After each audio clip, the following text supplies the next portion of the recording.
that weekend. Yeah. Have fun weekend. I got out of there. I got out of there for the weekend. And what'd you do? I went to the opposite route. Just went up to a summer camp, cooked some food. That was it. What kind of food you cooking? Yeah, what do you mean? Okay, food. How far is this summer camp? 6 hours away. Oh wow, okay, that's a good little while. Maybe 7, a little past Toronto. Oh, okay, wow, okay, that's a good little drive. Yeah. So what are you making for summer camp food? I guess it's just the very beginning of camp season, if not at all. I feel like when I was in elementary school, we were still in school now. Yeah. Roast beef, mashed potatoes. It's doesn't sound like camp food. That sounds like hearty wintertime food. Yeah. Pretty hearty food, pretty good food. Mm-hmm. But it was just a nice break from all of the hubbub of the city. So That's it was very true. nice to leave. You were going out the country. Yep. I'm going out the country, baby. Don't you wanna go? Now I know. I'm going out the country, baby. Don't you wanna go? I think it might be come. Baby, don't you wanna come? I wasn't sure. I don't know. I don't know the words. But I was going out to the country, just to get away from it all, and very enjoyable. Except for this camp, though nice. Even the 6 hours of car travel. Train. I took the train. Oh, train. Yeah, Not bad. Got to sleep. It was nice. A lap of luxury. Oh yeah. This camp though, so many dead fish everywhere. My sister and I, she was there with me. We hailed it Camp Dead Fish for a while. I was really expecting something more than a little bit more creative than that. No, just very simply There were so many dead fish, so we called it Camp Dead Fish. Camp Dead Fish. Almost sounds plausible. But we took some little walks and paths. Oh my God, we walked past maybe 50 dead fish with all their eyes ripped out. Some of them, I guess local crows. Some of them chopped up real bad. What do you mean chopped up? I think someone probably went over them with a lawnmower. Oh, what? Why is a lawnmower going in the water? No. Sorry. Are these fish not in the water? They're not in the water. They've apparently, I think, been picked out by birds. Seagulls and birds, okay. and then just dropped along the camp. Oh my God.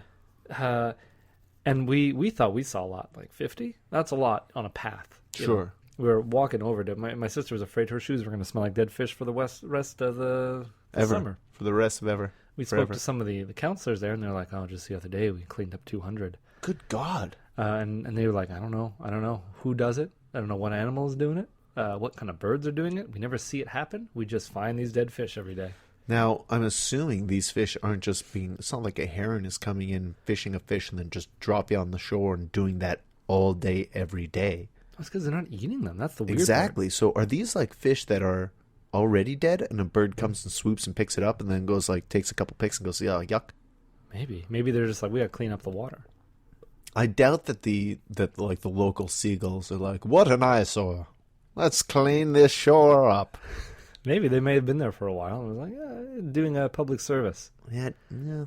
But we were calling it Camp Dead Fish for quite a while until we found the abundance of raisins. There were just so many raisins, probably more raisins than fish, and that makes sense because raisins are small. Raisins are very tiny. Into very many of a lot of the cabins had these Tupperwares. One of the Tupperwares was just labeled snack. We opened up that Tupperware, it's a bunch of old brownies with raisins all around, and then boxes of open raisins. Just raisins as far as the eye could see. I don't know, because not once did any of the recipes call for raisins, but they were just... And then we were looking around, and me and my sister were looking around looking for areas of the camp that may be haunted or may have some dark history to them, like, some creepy areas. Sure. We went to some basements and some old abandoned boathouses and whatnot, and we did at one point find this mouse dead, just cheeks stuffed with raisins over a pile of raisins. As if he'd been scooping them into his mouth and then just died of exhaustion, or maybe he choked on the raisins. He died of avarice, his greed for raisins. was too much, and it became his downfall. Yeah, he died doing what he loved, gorging. eating raisins. Raisins. So then we started calling it Camp Raisin. Yeah, I like you that know, too. Not very original, but I mean, at least if you made it like a camp raisin mouse or something. Oh, Raisin Mouse, yeah. Yeah, that'd be a little mascot. He was still in good condition. He could have been taxidermied just in his position. Oh, you'd have to taxidermy the whole pile of raisins too, though. Yeah. And we were thinking of like, what how big of a pile? Let's get real here. How big of a pile? Like a softball. Yeah. Of raisins that was, but in a pile form, plomped down, and he was over it. Like more raisins in a pile than that mouse could eat.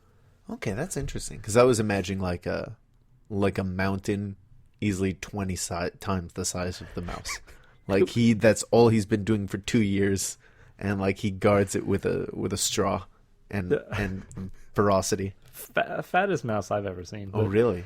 Mice get pretty fat. They do.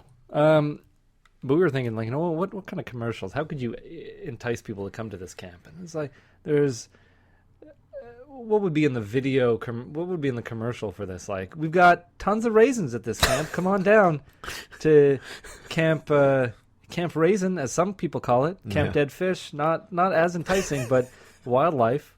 Come check that out. You don't even have to go in the water for it. It's all right here at your feet.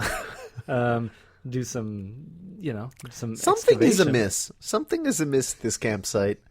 Raisins. There are raisins strewn about everywhere. Dead fish everywhere. Something's wrong. Are these?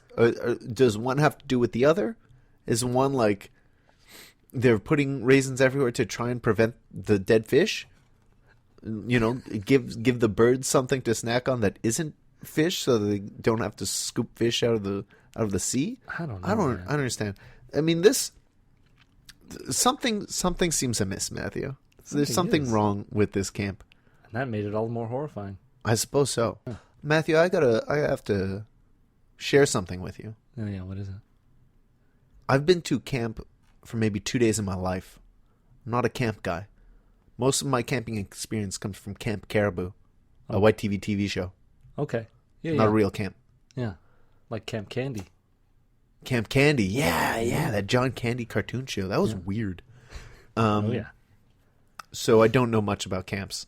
Something else about Ontario. Toronto, that whole area. Ontario, they love their no frills.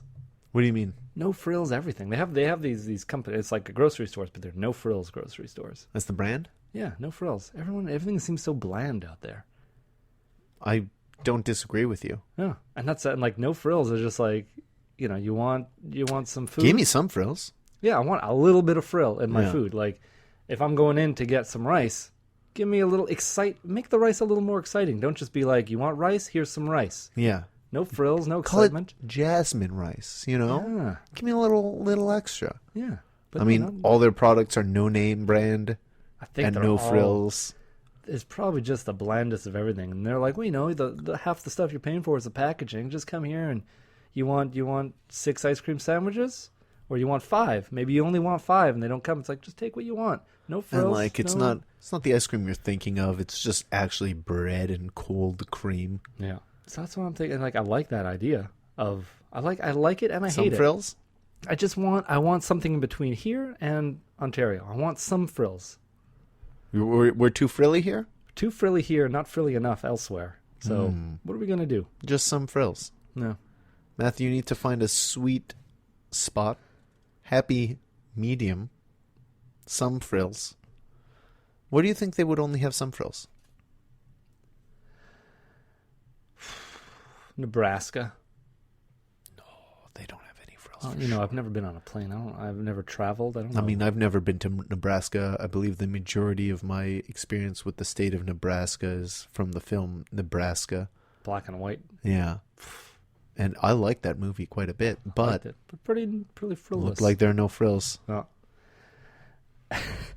we've got fewer frills than like Smallville. Again, not that familiar with the show. No. It's not a real city, but it's supposed to be like a small country town. Yeah. Not that frilly.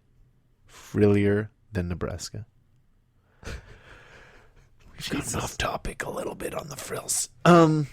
So getting back to the burger. Oh God. Yeah, Five Guys.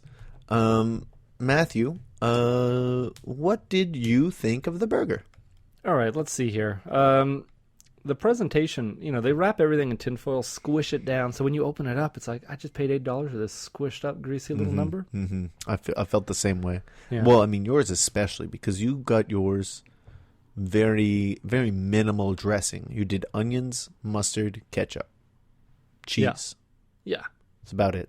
That's all I want. I suppose so. But it tasted delicious. But looking at it, it was not an $8 burger. Didn't look like an $8 burger. Didn't have the look. But